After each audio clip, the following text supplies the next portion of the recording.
Assalamualaikum warahmatullahi wabarakatuh. Bismillahirrahmanirrahim. Alhamdulillahirabbil alamin wa bihi nasta'in ala umuri dunya waddin wassalatu wassalamu ala asyrafil anbiya'i wal mursalin sayyidina wa maulana Muhammadin wa ala alihi wa sahbihi ajma'in amma ba'd. Fa bisanadikum al-muttasil ila al-muallif al-imam Jalaluddin As-Suyuti rahimahullahu ta'ala wa adaman nafa'a bihi wa bi barakati ulumihi wa bikum fid darain amin. Qala wa qala sallallahu alaihi wasallam man kataba bismillahi fajawwada ta'ziman lillah ghufira lahu ma taqaddama min dhanbihi wa ma ta'akhkhara. Dan telah bersabda Rasulullah sallallahu alaihi wasallam, man kataba, barang siapa yang menulis bismillahi, lafad basmalah, lafad bismillah, fajawwada, maka ia membaguskan tulisannya, ta'ziman lillah, karena mengagungkan Allah subhanahu wa ta'ala. Ini adalah dalil hadis, dalil tentang membaguskan tulisan, kaligrafi. Ghufira lahu ma taqaddama, maka diampuni baginya apa yang telah lalu, min dzanbihi, dari dosanya, wa ma ta'akhkhara, dan apa yang akan datang. Nah ini ya, salah satu hadis yang menjadi landasan dalil tentang perlunya mempelajari ilmu estetika membaguskan tulisan. Ya, makanya muncul berbagai macam bentuk khat dalam Al-Quran, ya, dari riq'ah dan lain sebagainya. Nah, karena ini dalilnya, siapa yang menulis lafaz basmalah, yang disebutkan basmalah ya, bagian dari Al-Quran, secara umum berlaku untuk ayat yang lain. Jadi siapapun yang menuliskan ayat-ayat Allah dan membaguskan tulisannya, ta'ziman lillah, karena mengagungkan Allah, ia baguskan tulisannya karena harapannya, keinginannya adalah mengagungkan Allah. Maka yang demikian itu menjadi asbab terampuni dosanya yang lalu dan yang akan datang. Perlu nih, dulu guru pernah diajari kita, diijazahi ilmu untuk membaguskan tulisan. Disuruh nulis bismillah 1000 kali. Ya, kayaknya itu mah walaupun nggak diijazahin juga bakal bagus tulisannya. Bismillah 1000 kali. Panjang, sinnya dipanjangin. Sin, ha, mimnya dipanjangin. Huruf mimnya bulat, kudu bolong. Mimnya kudu bulat, kudu bolong. Awal sama akhirnya kudu sama barisnya. Jadi bentuknya udah sama. Baris awal dengan baris akhir tuh kudu sama. 1000 kali. Ingat banget tuh dulu guru ya, dulu nyuruh kita nulis bismillah sampai 1000. Saya rasa ini mah ya, selain barokah dari lafaz basmalah ya, nulis 1000 lumayan Bib. Itu orang bisa lihai tangannya itu 1000 kali bismillah, jadi lemes tangannya gitu. Itu boleh diterapin tuh ke murid masing-masing, nulis bismillah 1000. Gurunya belum tentu bisa.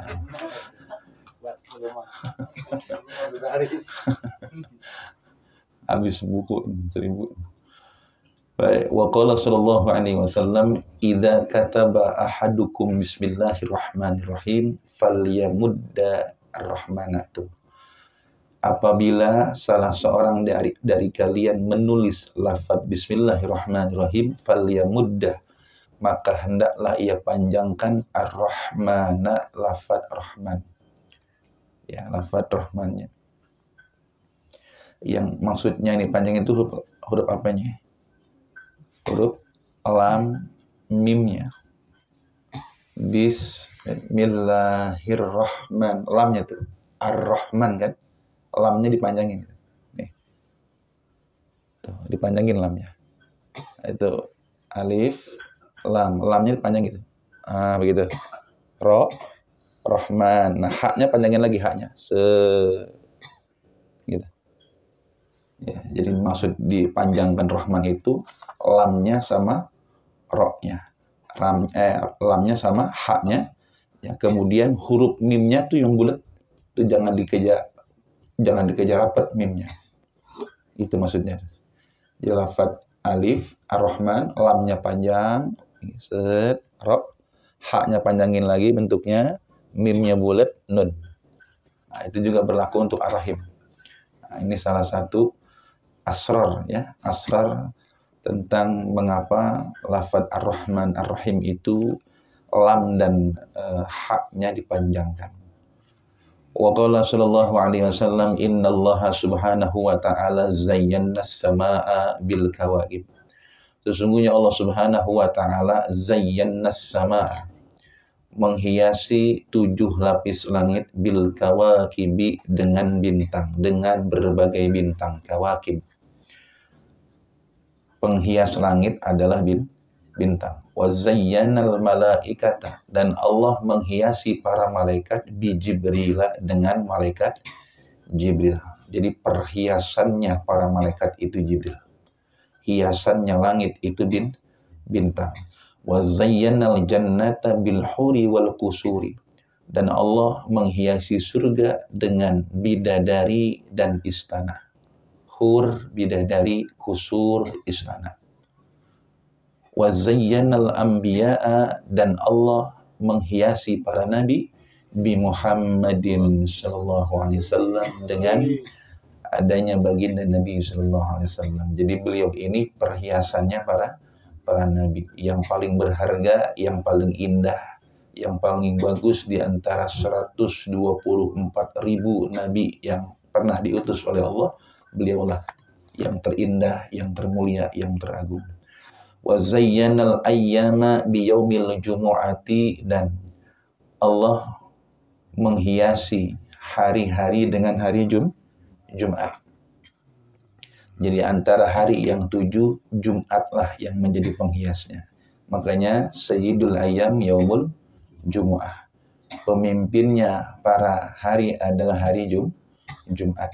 Maka wajar saja jikalau amal ibadah yang dilakukan di malam atau di hari Jumat nilainya lebih utama dibandingkan hari yang lainnya. Wa zayyanal layaliya bilailatil qadari, dan Allah menghiasi malam-malam bilailatil qadar, dengan Lailatul Qadar. 365 malam dalam setahun, perhiasannya adalah malam Lailatul Qadar, permatanya adalah Lailatul Qadar. Wa zayyana syuhura bi syahri ramadhana, dan Allah menghiasi bulan, ya, berbagai bulan, seluruh bulan, bi syahri ramadhan, dengan bulan Ramadan. Wa zayyana al-masajida, dan menghiasi masjid-masjid bil ka'bati, dengan Ka'bah. Satu-satunya masjid yang ada Ka'bahnya adalah Masjidil Haram. Yang membedakan Masjidil Haram dengan masjid yang lainnya karena padanya ada Ka'bah. Bahkan Masjid Nabawi saja yang megah itu, ya, yang menjadi pembedanya adalah tidak adanya Ka'bah di Masjid Nabawi. Maka nilai sholat di Masjidil Haram 100.000 lebih baik daripada, ya, 1 rakaat di Masjidil Haram lebih baik daripada 100.000 rakaat di masjid yang lain. Nah, makanya ini kudu punya cita-cita tinggi, kita bisa sujud di Masjidil Haram. Ya, bisa sujud, kudu punya cita-cita kita. Ya, biar kita dalam perjalanan hidup kita ini pernah merasakan sujud di masjid termulia di muka bumi itu, yang nilai ibadahnya 1 rakaatnya itu melampaui 100.000 nilai rakaat di masjid yang lainnya. Ya. Mudah-mudahan Allah anugerahkan kemampuan, ya, nasab atau nisab yang baik buat kita semuanya. Amin. Wa zayyanal kutuba bil Qur'ani, dan menghiasi kitab-kitab bil Qur'ani dengan Al-Qur'an. Kitab yang turunkan ada 104. 104 kitab yang pernah Allah turunkan, yang wajib kita imani 4 saja, yang 100 cukup diketahui. Wa zayyanal Qur'ana, dan Allah menghiasi Al-Qur'an bi bismillahirrahmanirrahim. Jadi seluruh isi kandungan asrar anwar Al-Quran yang 30 juz itu, yang jumlah kandungannya 6.666 ayat itu, semuanya Allah tuangkan dalam Bismillahirrahmanirrahim. Gitu. Pantas saja para guru, para ahlullah ini banyak yang menjadikan Bismillah ini sebagai wirid, ya, wirid utama. Kenapa demikian? Karena perhiasan Al-Quran, ya, perhiasan terindah dalam Al-Quran adalah lafaz basmalah. Gitu.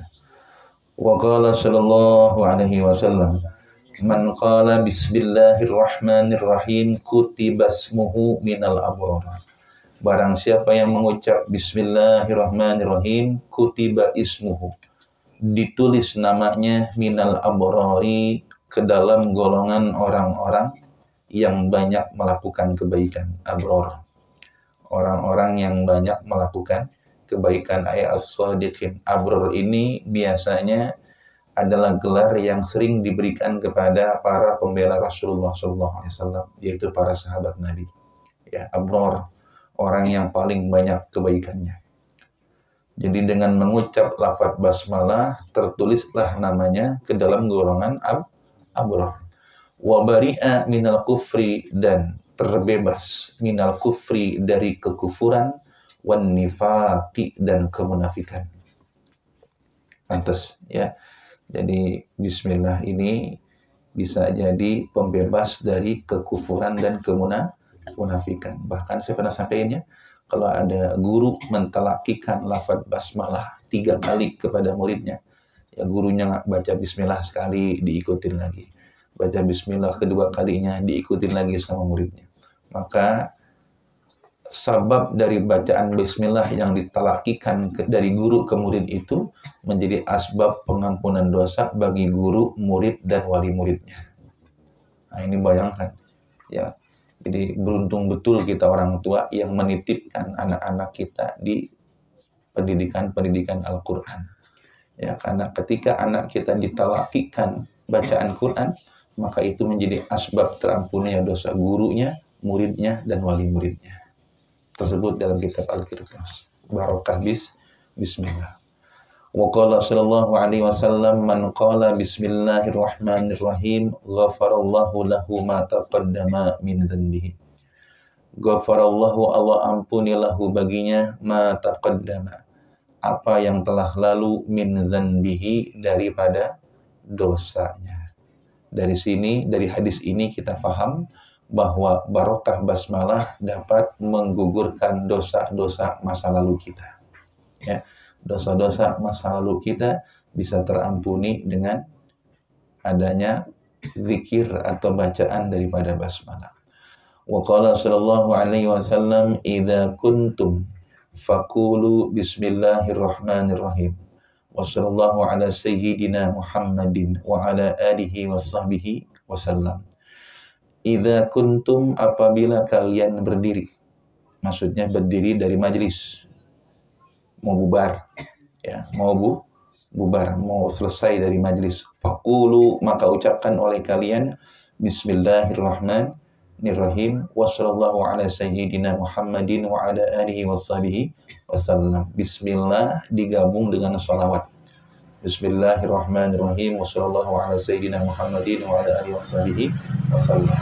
Fa innan nasa, maka sesungguhnya orang-orang, idzal tabukum, maka apabila bermaksud untuk menyakiti kalian, yamna'uhumul malak, maka seorang malaikat akan mencegah mereka an dzalika, dari perbuatan tersebut.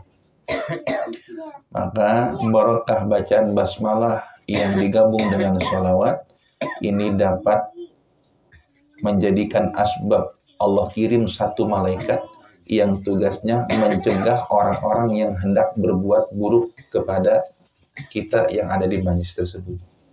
Nah, ini Yagtabu ini berbuat buruk, ngomongin yang jelek, sangkaan-sangkaan yang buruk, Yagtabu, Yagtaba, nyangka buruk, ngomongin yang jelek, dan lain sebagainya. Intinya menyakiti. Nah, ini barokah basmalah yang digabung dengan sholawat apabila kita bubar dari majlis. Biasa kan salawat ya, shollu ala Muhammad gitu ya. Ini Bismillahirrahmanirrahim, sallallahu ala sayyidina Muhammad wa ala sallam, atau sallu ala Muhammad Allahumma salli wa sallim wa barik alaihi, dan seterusnya. Wa qala sallallahu alaihi wasallam, idza jalastum majlisan, apabila kalian duduk pada suatu majlis, faqulu, maka ucapkan oleh kalian bismillahirrahmanirrahim wa sallallahu ala sayyidina Muhammadin wa ala alihi wa sahbihi wasallam. Lagi-lagi basmalah yang dipadukan dengan salawat.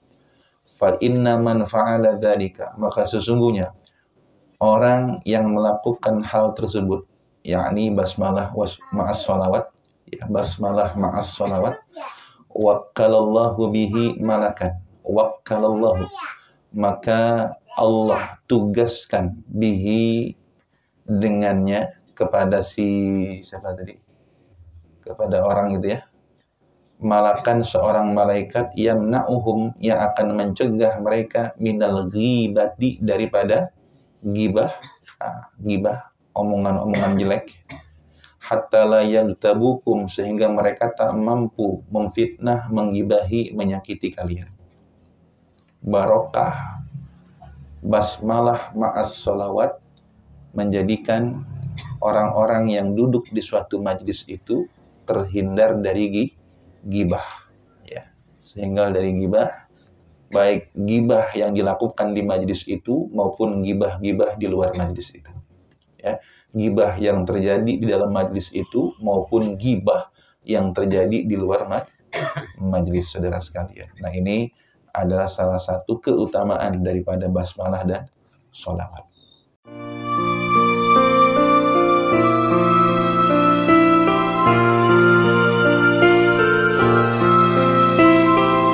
Hamdalah TV.